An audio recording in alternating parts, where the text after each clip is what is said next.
Assalamualaikum. Waalaikumsalam warahmatullahi wabarakatuh. Ya, baik. Saudara sekalian, terima kasih banyak yang sudah baca, jadi sudah tahu tentang dakwah, walaupun dari jurnal itu kan biasanya fokus pada bagian-bagian itu, seperti ada perencanaan dakwah, strategi dakwah, dan sebagainya. Maka tadi saya minta yang dari buku, sehingga buku itu bisa menjelaskan lebih komprehensif. Banyak yang sudah kita dengar ya tentang dakwah itu. Tapi bahwa dakwah itu adalah salah satu ajaran dari Allah yang Allah sampaikan kepada kita melalui Rasulnya Muhammad SAW. Jadi melalui Rasul Allah menyampaikan supaya wal takum minkum ummatun yad'una ilal khair wa ya'muruna bil ma'ruf wa yanhauna 'anil munkar. Itu pasti.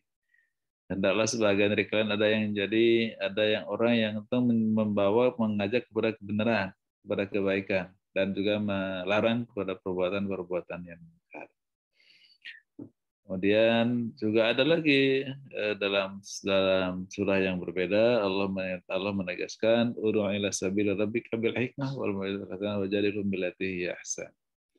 Panggillah orang kepada jalan Tuhanmu itu dengan cara hikmah. Hikmah itu dengan pengetahuan, dengan baik, dengan bijaksana gitu. Jadi, kemudian ada juga mauizah, ada juga boleh mujadalah. Mujadalah itu ya mujadalah gitu. Jangan dakwah untuk memprovokasi, dakwah menuding orang, itu kan tidak hikmah namanya.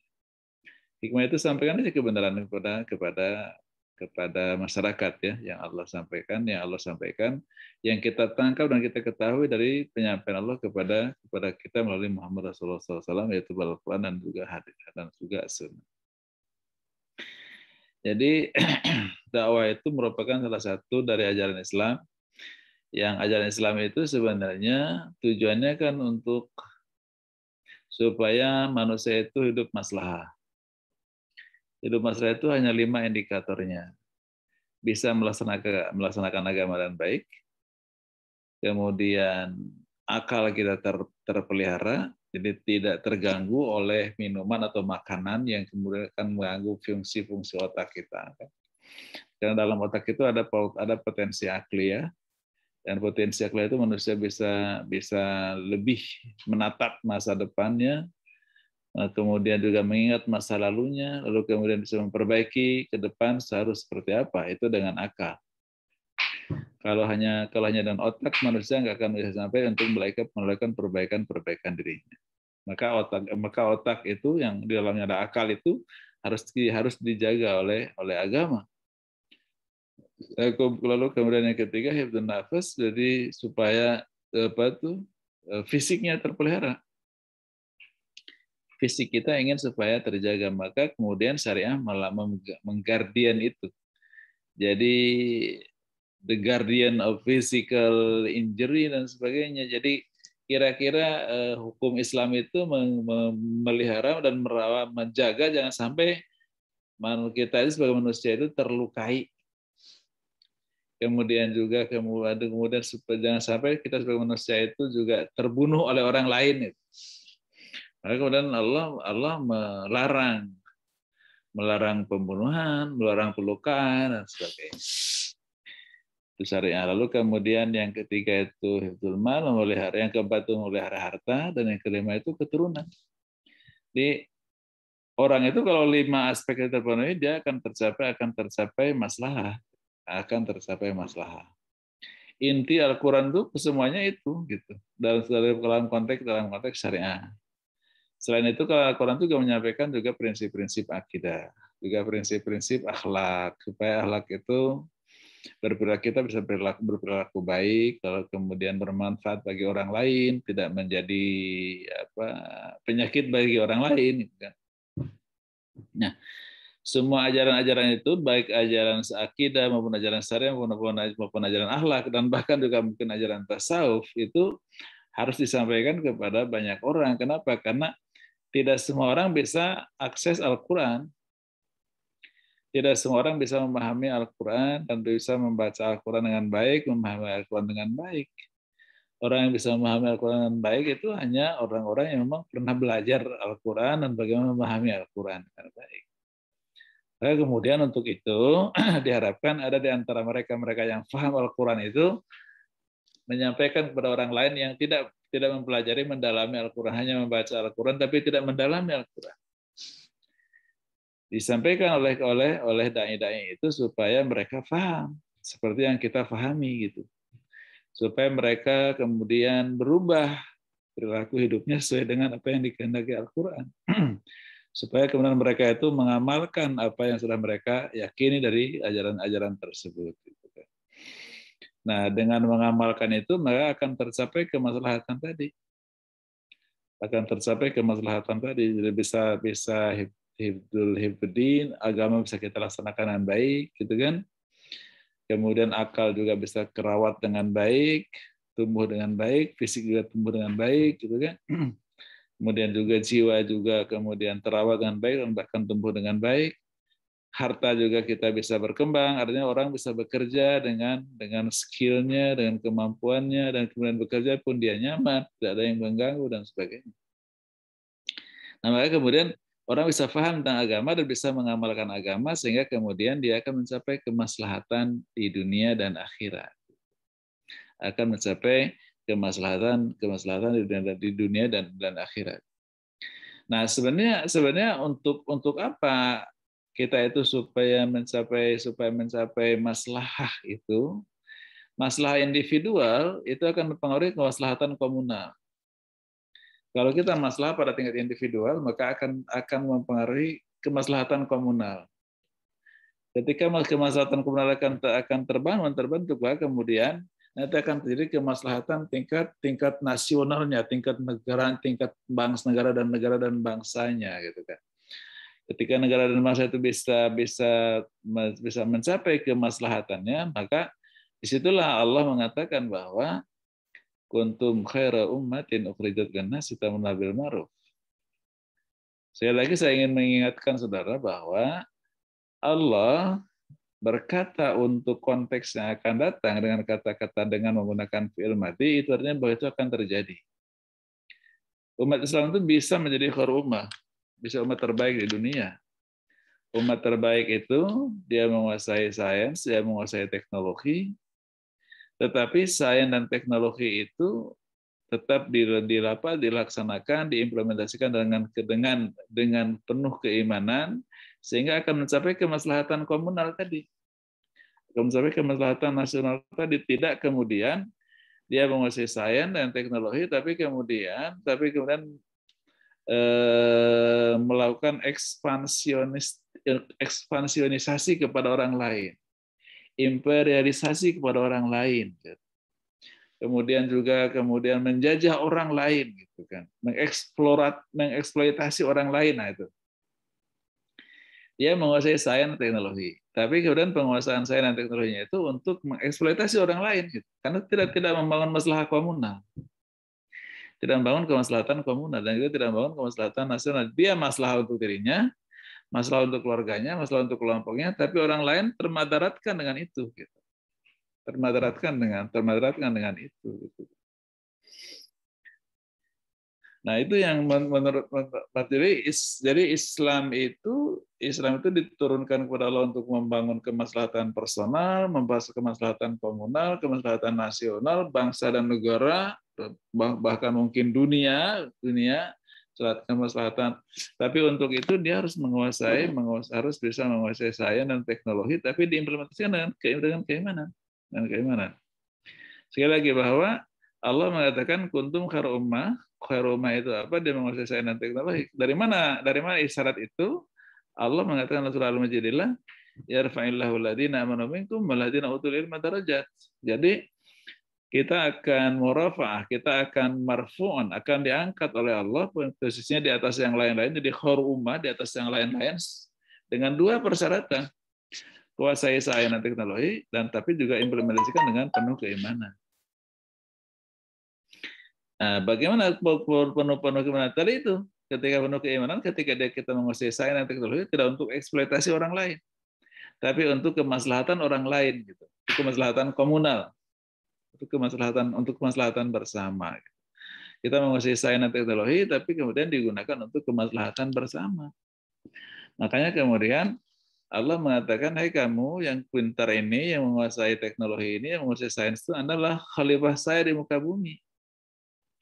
Ganti saya di muka bumi untuk apa? Untuk membawa kemaslahatan bagi orang banyak. Itu bukan eksploitasi orang banyak, tapi membawa kemaslahatan untuk banyak orang, untuk orang banyak. Tidak ada membangun kemaslahatan individual dan juga kemaslahatan komunal.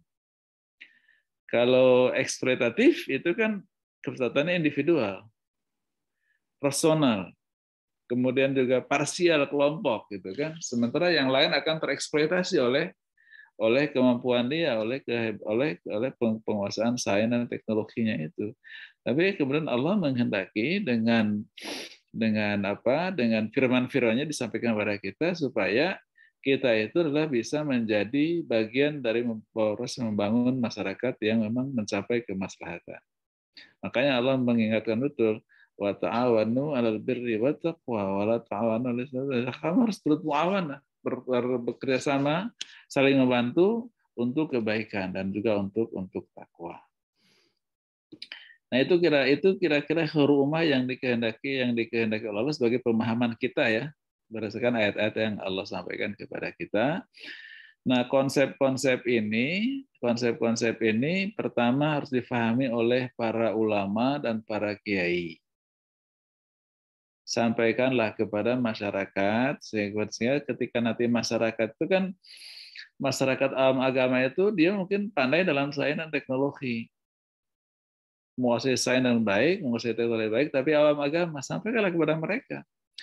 Anda adalah khalifah Allah di muka bumi, Anda menguasai sains dan teknologi, Anda menguasai ekonomi, tapi ekonomi yang Anda kuasai itu bukan untuk Anda sendiri, bukan untuk keluarga Anda sendiri, bukan untuk parsial kelompok Anda sendiri, tapi untuk semua orang. Gitu.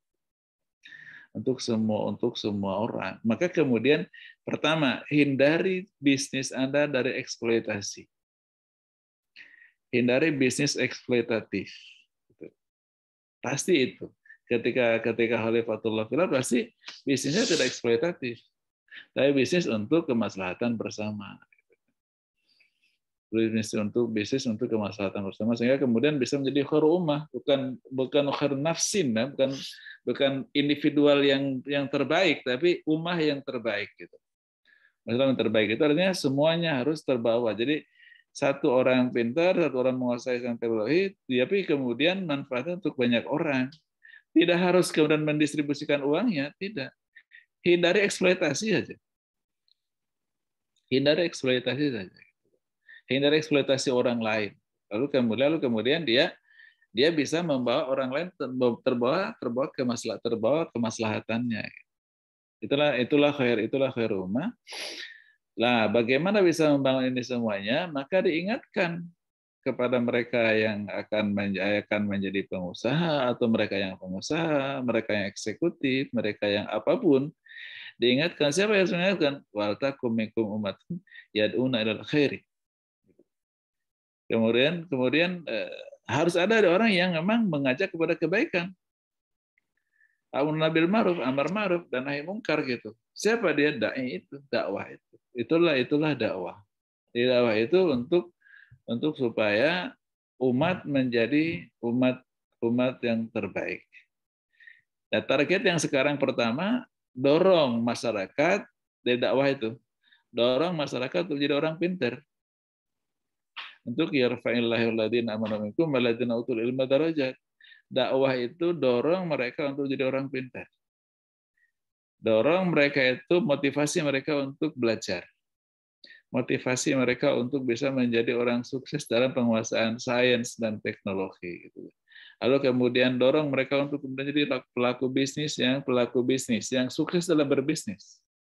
Tapi juga sukses berbisnis, dia tidak eksploitasi kepada orang lain, tapi kemudian bisa membawa maslahat kepada orang banyak. Bukan meredistribusi uang, bukan. Saya tidak bicara itu. Tapi minimal tidak eksploitatif kepada orang lain. Tidak eksploitatif kepada orang lain. Kalau itu bisa kita lakukan, saya kira mungkin akan cepat tercapai kemaslahatan bersama itu. Jadi dai itu ke situ arahnya. Bagaimana mendorong orang lain untuk pintar, mendorong orang lain untuk berperilaku benar dan baik, mendorong orang lain yang memang orang-orang sukses dalam dunia bisnis, sukses dalam penguasaan sains dan teknologi, sukses dalam dunia profesi mereka, untuk bersikap fair saja ke dalam kehidupan sosial, kehidupan masyarakat yang lebih luas, sehingga kemudian akan membawa kemaslahatan bersama. Nah, dai itu dorong mereka untuk begitu. Masyarakat informasikan bahwa kita ini harus jadi bagian dari masyarakat yang akan membawa kemaslahatan bagi orang banyak. Maka kita harus begini. Dai bukan untuk memprovokasi orang untuk melawan pemerintah, memprovokasi orang untuk mengganti negara dan sebagainya, khilafah dan sebagainya. Tidaklah. Dorong aja mereka pintar, dorong mereka untuk menjadi orang yang fair, dorong mereka untuk menjadi orang yang soleh. Soleh itu artinya dia soleh profesi, dia profesional, produktif, inovatif, kreatif, gitu kan, kreatif, tidak santai, mau bekerja keras, ya kan, mau bekerja keras, karena untuk sukses itu tidak dengan santai. Orang sukses pasti tidak santai. Orang santai pasti tidak akan sukses. Maka kemudian harus bekerja dengan serius. Harus bekerja dengan serius. Maka biasanya orang sukses itu dia kekurangan hari. Kenapa 1 minggu jadi hanya 7 hari dan sebagainya. Jadi kekurangan waktu untuk dia mengerjakan tugas-tugas yang memang dia sudah desain sendiri oleh dirinya sendiri.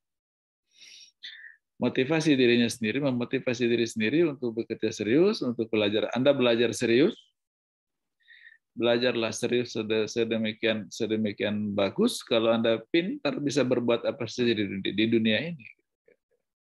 Jadi dalam konteks dakwah itu mengajak orang seperti itu, bukan untuk memprovokasi orang untuk melawan pemerintah, mengganti negara dan sebagainya. Itu saya kira membuang-buang energi itu untuk itu. Dorong orang untuk pintar saja lah. Dorong untuk orang-orang untuk pintar, dorong mereka untuk berperilaku soleh dalam melaksanakan bisnisnya, soleh dalam melaksanakan profesinya, soleh dalam melaksanakan semua kegiatan produktifnya. Sehingga kemudian kehadirannya dia untuk membawa masalah untuk dirinya juga masalah bagi kelompoknya, dan juga masalah bagi banyak orang. Sehingga kemudian kita bisa jadi khairu ummah. Umat Islam menjadi umat yang terbaik. Sekarang kan kita belum jadi umat terbaik. Laptop kita masih pakai produk Amerika sama produk Taiwan. Mungkin ada juga produk dari Cina dan sebagainya. HP juga masih produk Korea yang banyak kita pakai. Apakah tidak ada orang yang pintar di kita? Mungkin ada. Tapi kemudian kepintarannya tidak dipakai untuk melahirkan itu. Maka tolong dai itu harus menyampaikan itu kepada mereka-mereka yang pintar tadi. Itulah fungsi-fungsi dakwah untuk membawa umat Islam itu ke dalam untuk menjadi masyarakat, menjadi umat yang terbaik. Umat terbaik itu persyaratannya hanya 2 tadi. Menguasai sains dan teknologi dan beriman. Iman itu bukan konteks iman itu hafal rukun iman, tapi bagaimana iman itu terimplementasi dan juga teraplikasi dalam kehidupan kita sehari-hari. Kita berkarya karena Allah, kita berkarya bersama Allah, dan kita berkarya untuk Allah, gitu. Nah, ketika orang sudah berkarya untuk Allah, maka tidak akan ada eksploitasi untuk kepada orang lain. Itu, saudara. Ketika kita berkarya dengan bersama Allah, maka dia tidak akan korupsi, tidak akan santai, tidak akan kemudian dia ngerumpiin orang lain, ngerumpiin bosnya di kantornya. Atau kalau dosen tidak akan memprovokasi mahasiswa untuk mendemodekannya.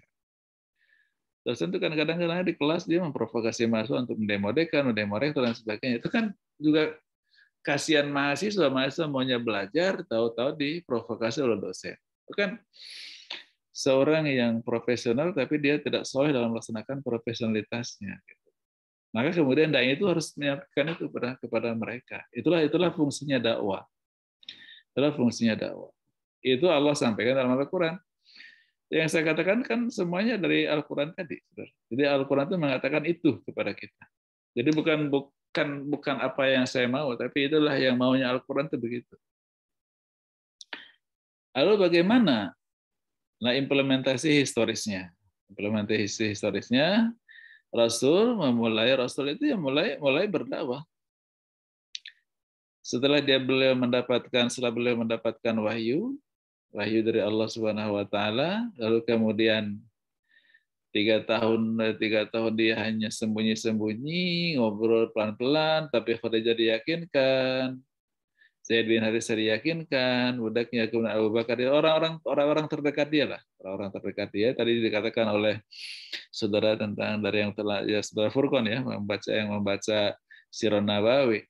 Jadi pada masa-masa awal itu beliau dakwah berdiam-diam, tapi kemudian diingatkan oleh Allah, ya ayyuhal mudatstsir qum fa'anzir wa rabbaka fakabir wa thiyabaka fatahhir wa rijza fahjur wa la tamnun tastaksir wa rijza fahjur wa la tamnun tastaksir wa li rabbika fasbir.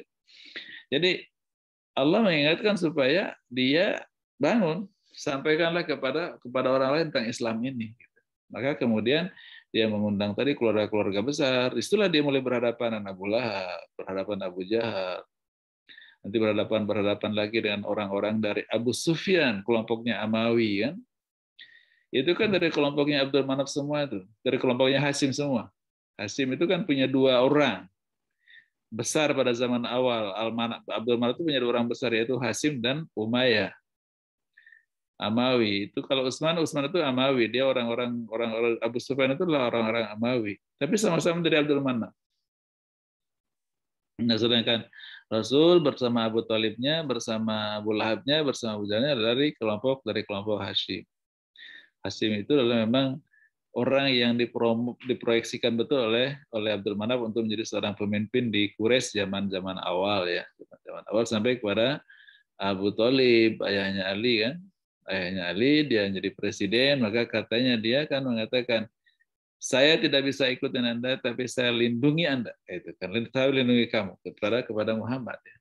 Silakan lakukan apa yang menurut kamu yakini gitu kan. Setelah Abu Thalib dia berseberangan dengan Abu Lahab dan juga Abu Jahal. Jadi mulai terang-terangan untuk menyampaikan Islam kepada masyarakat Quraisy. Tapi sebenarnya problem yang besar di awal kenapa Quraisy itu melawan atau menentang itu kan bukan soal keyakinan ketuhanan, karena ketuhanan Allah itu di mata mereka, di benak mereka itu sudah ada. Tuhan itu Allah gitu kan.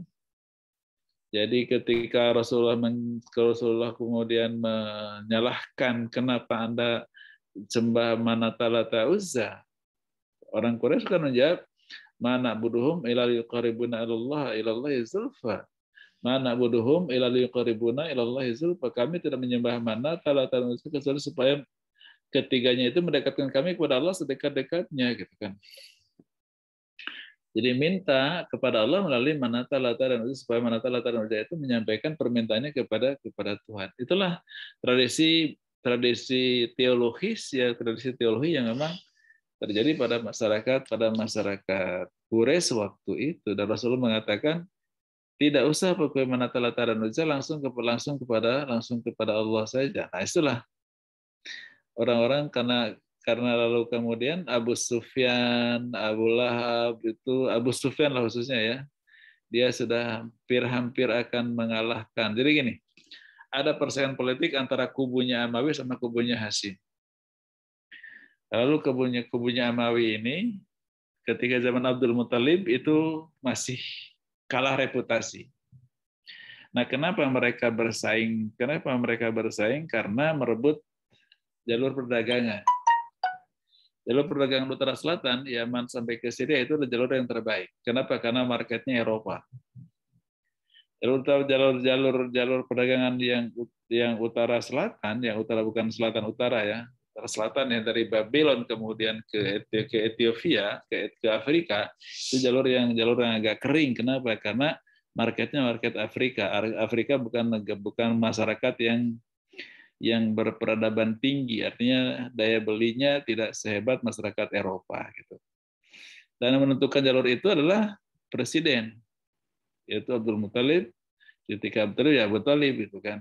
Cuman Abu Thalib itu bisnisnya agak sedikit menurun kapitalnya. Kenapa? Karena beliau banyak melakukan mengkonversikan ekonominya dari perdagangan kepada peternakan dengan banyak melakukan ternak-ternakan. Ketika ternak itu yang pasti dari segi bisnis dia tidak sehebat reputasi orang yang bisnis perdagangan. Nah ini.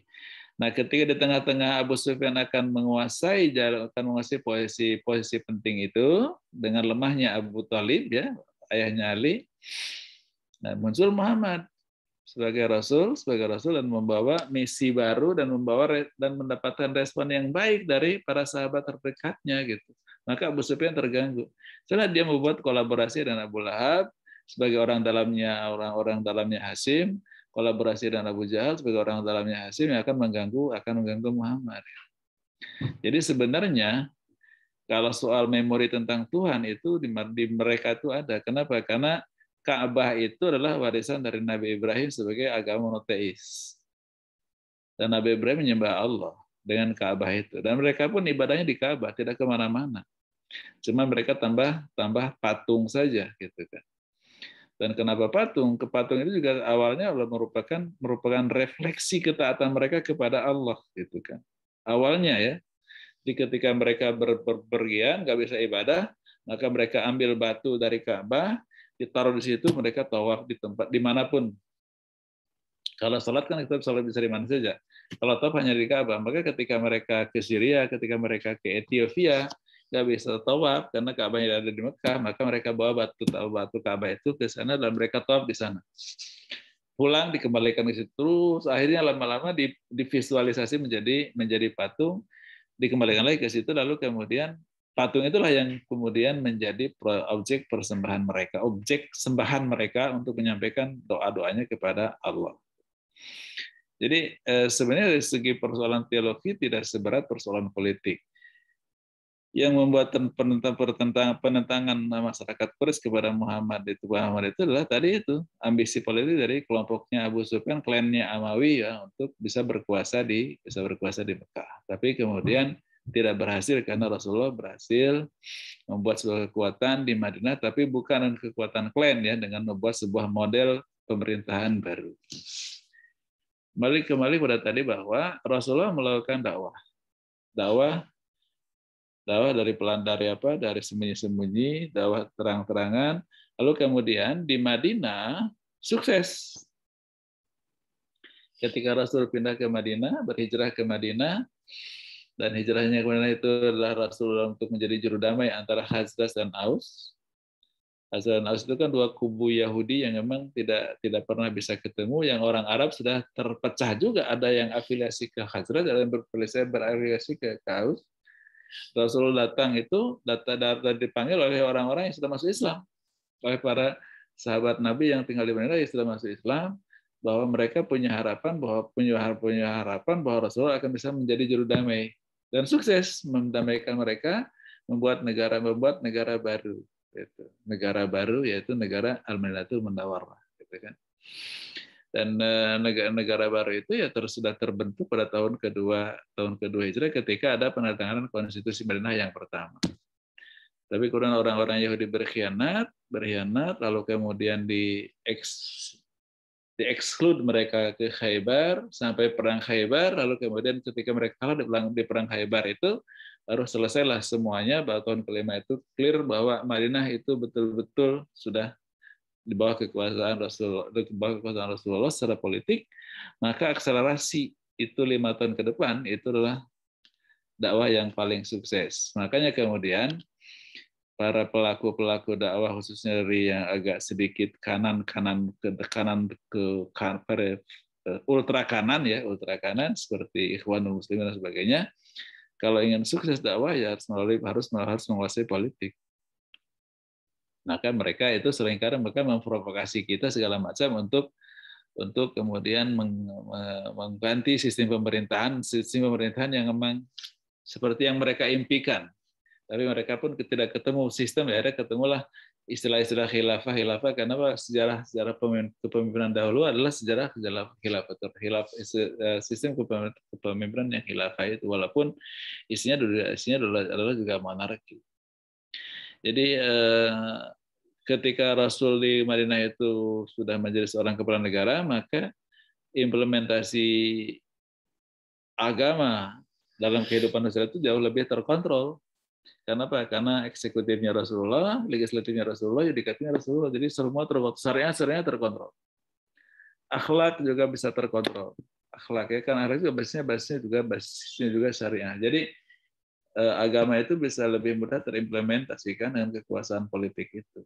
Nah, maka kemudian banyak orang-orang yang agak sedikit fundamentalis itu bergerak ke situ gitu. Kalau ingin selesai ya harus kekuasaan politik. Tapi kan tidak semudah mereka berkata untuk hari ini.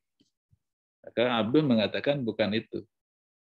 Kuasai sains, kuasai teknologi, kuasai masa depan. Betul itu Abdul. Tadi itu. Ya rafa'illahu alladziina aamanu minkum walladzina utul ilma darajat.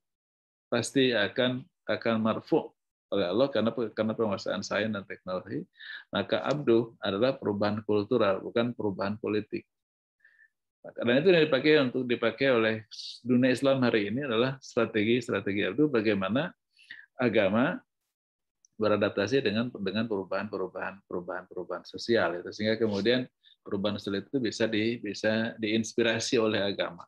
Jadi kemudian bisa diwarnai lah oleh agama.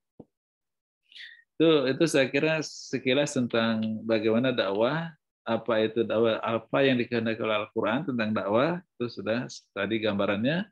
Implementasi pada masa Rasul seperti apa, sudah sedikit saya gambarkan kepada saudara. Nah, sekarang tinggal bagaimana kita berdakwah pada masa dunia modern ini. Tidak cukup hanya dakwah bil lisan, tidak cukup hanya dakwah bil hal, tapi juga mungkin dakwah dengan media sosial dan sebagainya. Jadi kita harus lebih kreatif mengisi konten-konten dakwah dalam kegiatan dalam channel internet kita, YouTube kita dan sebagainya, sehingga kemudian bisa dibaca oleh orang banyak, lalu bisa mempengaruhi cara berpikir orang banyak, lalu kemudian bisa mempengaruhi perilaku orang banyak, sehingga manfaatnya bisa lebih besar, artinya dibaca oleh orang banyak. Dan dakwah kalau pada masa Rasul memang dakwah itu the religious mission. Dakwah itulah misi agama. Kalau sekarang mungkin agak sedikit professional working ya, dakwah itu jadi sebuah kegiatan profesi. Tapi nggak apa-apa, yang penting bahwa agama tersampaikan. Cuman rahasia sukses Rasul itu harus kita teladani juga gitu. Tadi saudara mengatakan bahwa prinsip-prinsip dakwah itu ya kita harus mulai dari diri kita. Dari kita. Jadi apa yang kita amalkan, apa yang sudah kita amalkan itu yang kita dakwahkan. Karena Rasulullah adalah personifikasi dari apa yang dia sampaikan. Rasulullah adalah personifikasi dari apa yang dia sampaikan. Maka kemudian penyampaiannya efektif. Karena Rasul itu adalah merupakan perwujudan dari apa yang dia sampaikan. Maka kemudian orang bisa percaya. Kenapa? Karena citra dirinya bagus, citra dirinya positif, gitu kan? Jangan kemudian dai itu nyuruh orang lain baca salawat, dia sendiri nggak pernah baca salawat. Nyuruh orang lain tahajud, dia sendiri nggak pernah tahajud. Nyuruh orang lain baca Quran, dia sendiri nggak pernah baca Quran, gitu. Apalagi kalau umpamanya nyuruh orang itu bersikap jujur dan sebagainya, dia sendiri tidak melakukan itu, gitu kan? Nah, banyak hal. Jadi kalau kemudian citra dirinya negatif, maka kemudian pasti informasi agama yang disampaikan kepada masyarakat juga akan terjadi resistansi di kalangan masyarakat. Maka kemudian Rasulullah mengajarkan betul, ibda binafsik tsumma ligharik. Mulai dengan dirimu, baru kemudian orang lain. Itu merupakan terjemahan dari ayat Al-Quran, kabur maqtan indallahi an taqulu ma la taf'alun. Dosa besar bagi orang yang melakukan sesuatu yang dia sendiri tidak melakukannya, gitu. Maka Rasulullah dia mulai dengan dirinya. Jadi apa yang dia lakukan, apa yang dia miliki itu yang dia sampaikan, bukan apa yang dia ketahui. Di banyak dai sekarang banyak yang tidak efektif ya karena dia berdakwah dari pengetahuan, bukan dari amalnya, bukan dari bukan dari dirinya, tapi dari pengetahuan. Itulah saya kira kisah sukses dakwah Nabi itu, integritas berdakwah. Dan beliau adalah personifikasi apa yang dia sampaikan, dan mulai dari dirinya dan kemudian dakwah itu ya dengan halakoh kelompok-kelompok kecil. Yang kelompok besar itu hanya satu kali di haji wada itu. Muncul ayat al-yawma akmaltu lakum dinakum wa atmamtu lakum itu memang dakwah dengan kelompok yang sangat besar. Selain itu dia selalu halakoh. Kalau di Mekah dia punya Darul Arqam, di Madinah dia punya Masjid Nabawi, tempat beliau mengajar para sahabat. Itu mungkin Bu In yang bisa saya tegaskan, bisa saya sampaikan, memperkuat apa yang telah mereka sampaikan, yang sudah mereka baca dari buku-buku yang mereka telah baca ya, dengan anotasi dakwah. Silakan, ada yang ingin ditanyakan kepada saya, dipersilakan. Terima kasih Prof atas penyampaiannya. Silakan kalau ada yang ingin ditanyakan, teman-teman.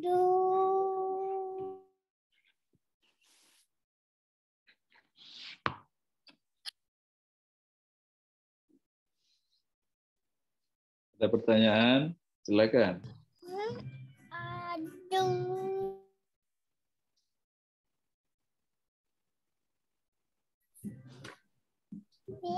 Ada yang mau ditanyakan?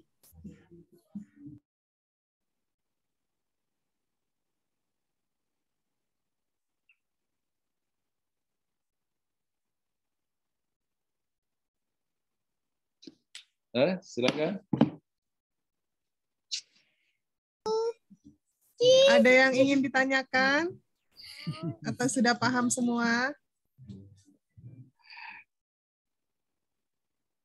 Prinsipnya bahwa studi Islam ini, pengantar studi Islam itu saya ingin menyampaikan yang pertama dari Al-Quran, As-Sunnah seperti apa, implementasi sejarahnya seperti apa, kira-kira itu.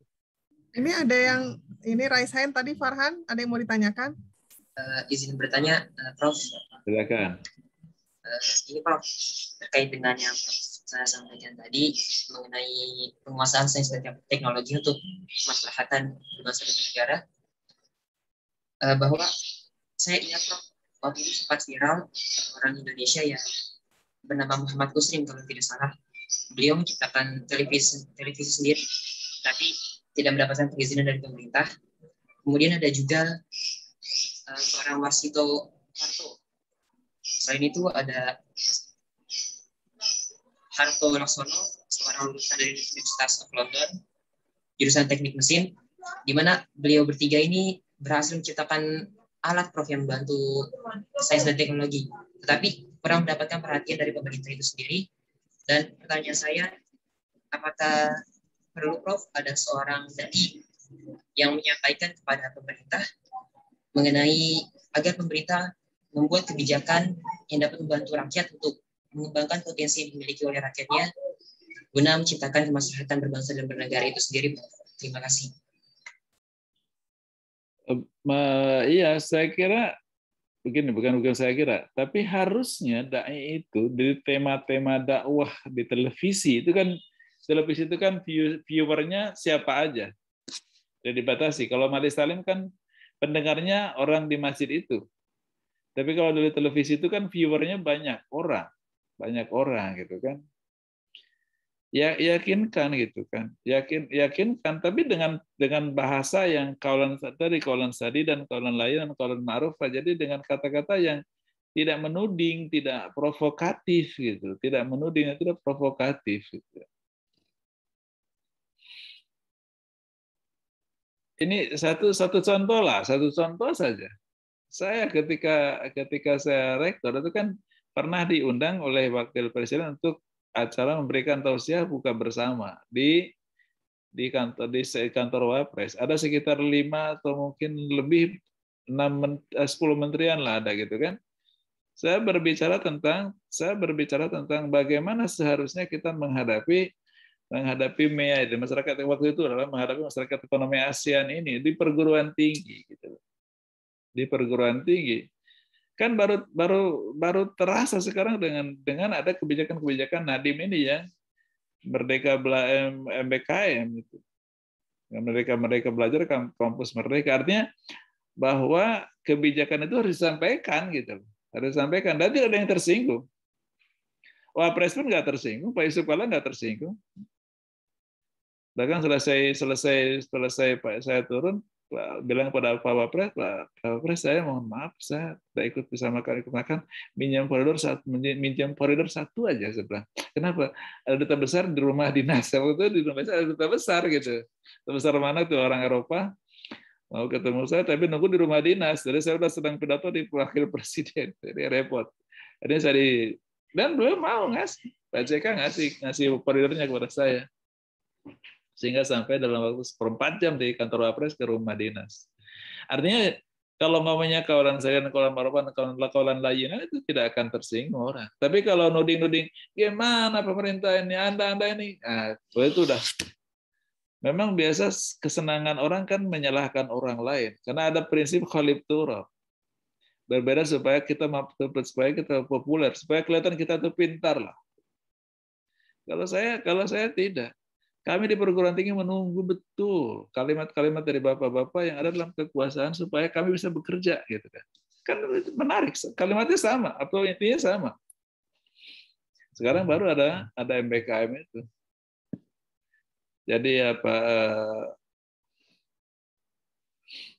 jadi ada Merdeka Belajar dan Kampus Merdeka itu sudah terasa betul bahwa memang kita mempersiapkan masuk ke pasar ASEAN. Jadi kira-kira yang seperti itu harus tersampaikan. Nah, ketika masuk televisi itu kan viewernya siapa saja. Maka ketika ada temuan-temuan seperti itu, siapa yang punya prototipe HP, prototipe kemudian prototipe laptop banyak, kita punya datanya, kita punya informasinya, sampaikan ketika kita dakwah. Jadi tema-tema dakwah jangan terus-terusan kita bicara tentang sholat, tentang zakat, tentang puasa. Selesailah itu. Itu masuk ke wilayah sains, teknologi, lalu pemerintah, lalu kebijakan pemerintah dan sebagainya. Dan tapi dengan kawalan layinan, kawalan ma'ruf, kawalan sadida. Jangan menuding orang lain, menuding siapapun. Pemerintah nggak mau diprotes, dikritik, nggak mau dikritik. Nah itu sudah. Jadi harus disampaikan itu supaya ya pemerintah ngambil keputusan. Karena saya pernah dalam birokrasi pemerintahan, begitu duduk dalam sebuah birokrasi, setelah eselon rendah saja, eselon 1, eselon 2 saja itu crowding-nya bukan main. Kepala itu kita nggak sempat lagi mikirin inovasi. Urusan rapat dengan Wapres lah, rapat antar kementerian lah, macam-macam. Habislah waktu untuk itu semuanya, untuk koordinasi semuanya. Lalu kemudian masukan dari luar itu sangat diperlukan untuk mengembangkan program-program ke depan. Jadi bukan pemerintah itu dia kemudian tidak paham atau mereka tidak tahu atau mereka tidak mau, bukan itu. Tapi mungkin belum tersampaikan kepada mereka. Maka sampaikanlah dengan cara yang baik supaya mereka paham dulu. Setelah paham baru mereka bisa implementasikan apapun lah ya. Prototipe apapun, prototipe HP kah, prototipe laptop kah, prototipe otomotif kah, prototipe apapun, sampaikan kepada mereka supaya mereka fabrikasi, gitu kan. Supaya mereka fabrikasi. Kalau mereka belum paham itu fabrikasi ya kemudian ya tidak akan terjadi, gitu loh, tidak akan terjadi. Clear ya? Harus sampai kalau dai. Maka dai itu ya menurut saya tema-temanya harus berkembang dan dikembangkan, khususnya yang di televisi yang viewernya luas. Kalau di taklim kan nggak sampai kepada pemerintah, nggak sampai kepada menteri. Di taklim di masjid nggak sampai kepada menteri. Maka jangan bicara menteri di situ, bicara tentang kehidupan mereka aja, kehidupan masyarakat di kampung aja, masyarakat di kompleknya atau di kampungnya gitu. Tapi kalau bicara di forum-forum yang memang yang sangat strategis untuk ngambil keputusan, ya kasih informasi sebegitu. Karena Allah menghendaki itu. Yarfa'illahu alladziina aamanu minkum walladzina utul ilma darajat. Jelas-jelas utul ilma darajat, sains dan teknologi. Allah nggak salah kok. Mungkin dai-nya yang kita belum. Dan dai tidak harus menguasai sains. Ngomong aja tentang sains, ngomong aja sedikit tentang sains. Yang penting orang-orang saintis itu dia paham bahwa dia perlu membangun prototipe, membangun fabrikasi, lalu kemudian difabrikasi. Karena gini lah, saya mencontohkan. Ini laptop yang saya pakai ini, 2 laptop ini. Produk Amerika kita beli dengan harga umpamanya 10 juta, 20 juta, 30 juta. Uang kemana? Ke Amerika larinya. Bukan untuk Indonesia. Saya pakai Apple, dua-dua kan produk Amerika. Dan itu uangnya ke Amerika. Tidak. Jadi yang kaya orang Amerika. Gitu. Tapi kalau umpamanya kita punya Apple, punya laptop milik sendiri, ya uangnya berputar di sini. Kita beli tapi uangnya berputar di sini. Maka kemudian akumulasi uang kita akan semakin banyak. Tidak lari kepada orang lain. Itulah kita akan punya kekuatan devisa. Jelas ya? Nanti yang kayak gini harus disampaikan kepada pemerintah. Bukan pemerintah itu bodoh, tidak. Tapi mungkin harus ada penyampaian yang penyampaiannya bisa sampai mereka paham. Bukan paham ngerti konstruksinya, tapi harus sampai mengatakan, oh iya, saya harus melakukan itu. Gitu. Harus sampai mengatakan yes. Gitu. Mungkin tidak satu kali, 2 kali, 3 kali, seterusnya. Sehingga kemudian pemerintah menjadi yakin, baik DPR-nya maupun juga eksekutifnya. Yang paling penting kan 2 tuh, DPR sama eksekutifnya. Sama kabinetnya. Oke, jelas ya? Farhan, jelas? Jelas, Prof. Terima kasih, Prof. Silakan yang lain.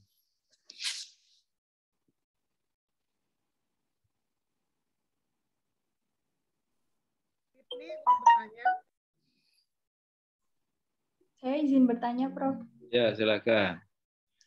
Menurut Prof, iya, bagaimana metode penyampaian dakwah yang tepat di era sekarang yang berkaitan dengan kemajuan teknologi? Terima kasih. Kalau gini, kalau untuk target grupnya kan tergantung target grup. Kalau target grupnya anak-anak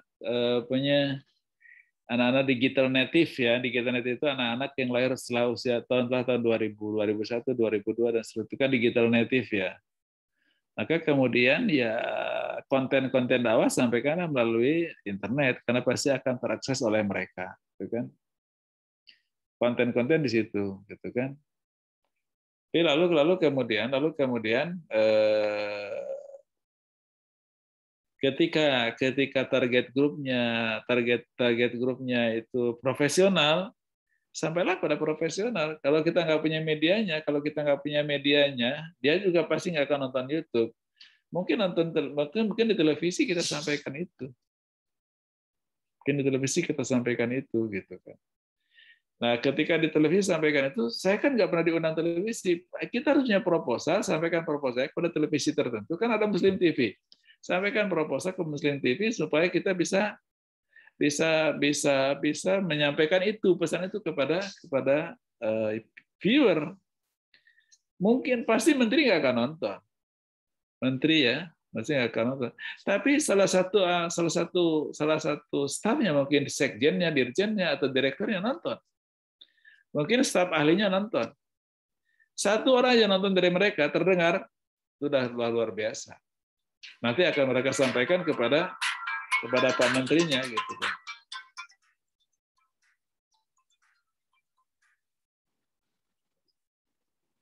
Salam ya, sebentar saya lagi ngajar dulu sebentar ya. Ya oke. Ya. Ya, di WA dulu ya, oke.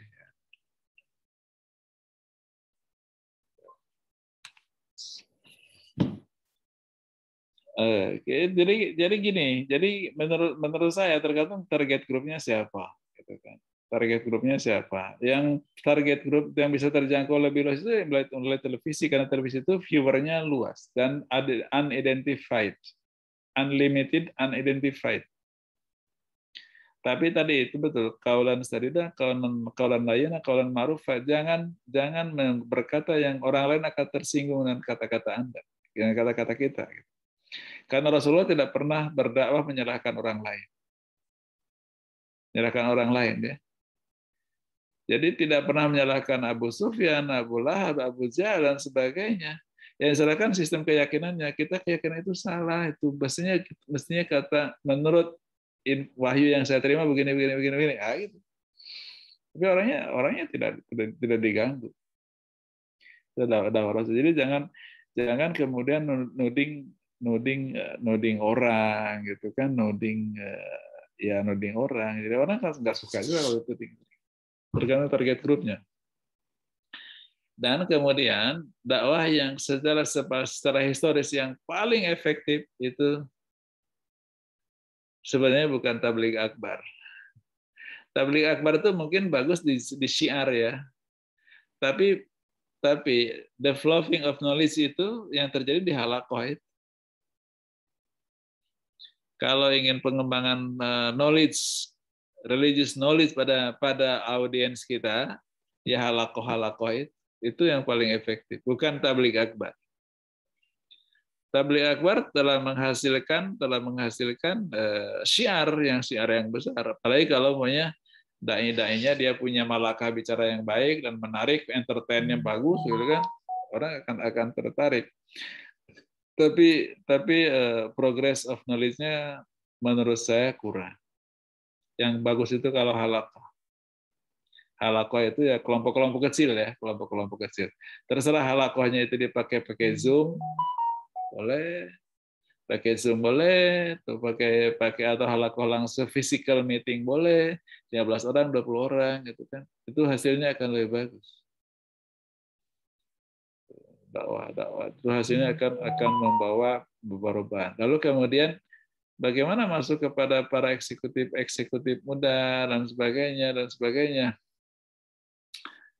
Ya, kalau kita punya forum dulu ketika saya masih aktif dakwah di Pemda itu masih sebulan sekali itu eksekutif leaders-nya masuk. Khusus mereka. Eksklusif. 15 orang, 20 orang, ruangan tertutup, 15 menit atau 20 menit, nggak usah banyak-banyak. Tapi sampai karena mereka itu orang-orang yang memang terpilih dan orang-orang yang memang daya pikir cepat tuh cara menangkap proses juga cepat gitu kan. Maka dakwah kepada mereka tidak usah banyak-banyak, tidak usah lama-lama. Cukup 10 jam atau 20 menit dan limited group. Jangan juga digabung dengan banyak orang karena kadang-kadang mereka juga tidak merasa nyaman di situ. Ya dilayani saja. Nanti lama-lama juga mereka, Pak, nanti saya kalau ada waktu saya akan gabungnya kepada teman-teman yang lain, silakan. Tapi dulu saya pernah melayani itu executive leaders-nya betul. Dan itu memang limited group. Hanya kelompok tertentu dan ruangan juga ruangan eksklusif gitu kan. Tapi poin-poin yang kita diskusikan, poin-poin yang sangat strategis kita sampaikan kepada mereka. Bagaimana agama itu kan yang paling penting hari ini adalah ini saudara supaya tahu bahwa pada masa Rasul itu dakwah itu sangat efektif ya. Kenapa? Karena dia masuk pada kekuasaan. Artinya dakwah itu disampaikan oleh struktur kekuasaan, oleh presiden. Nah, ketika masuk dalam struktur kekuasaan maka lebih mudah mengendalikannya gitu kan. Maka sukses Rasulullah dalam 5 tahun Islam bisa terimplementasikan secara kafah gitu kan. Itulah yang diimpikan oleh kalangan-kalangan yang fundamentalis hari ini, yang ultra istilahnya ultra kanan, ya kanan betul-betul ultra, betul-betul sangat kanan itu. Tapi kemudian saya katakan tadi bahwa itu sudah tidak mungkin lagi hari ini begitu kata Abdul, karena sudah sangat complicated. Orangnya sudah semakin banyak, umat Islam juga sudah sangat beragam, maka yang paling bagus itu adalah dakwah melalui perubahan kultural, perubahan budaya, yaitu pendidikan. Didik orang supaya pintar-pintar, tapi kuat imannya gitu loh. Maka perkuat PAI-nya ketika perkuat PAI, masuk ke SMA yang bagus-bagus, masuk kemudian nanti kan mereka akan jadi calon menteri, calon pejabat, tapi agamanya bagus, kuat itu. Maka kemudian nanti mereka akan bisa mengimplementasikan agama dalam profesinya, dalam budaya dia. Itulah yang dipilih oleh Abdul hari ini.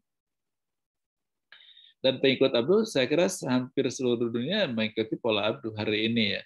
Bahwa kita dakwah agama itu, agama jadi dakwah mengadaptasikan agama pada perubahan sosial. Bukan menginspirasi agama, bukan agama menginspirasi perubahan sosial. Kalau agama menginspirasi perubahan sosial itu berat, kenapa? Karena akan berhadapan dengan pilar-pilar yang sangat kuat dan sangat kokoh. Tapi lebih baik agama masuk dalam perubahan ini. Dan itulah pasti seringkali pasti akan ketemu kontraksi antara agama dengan prinsip agama dengan perubahan-perubahan sosial itu.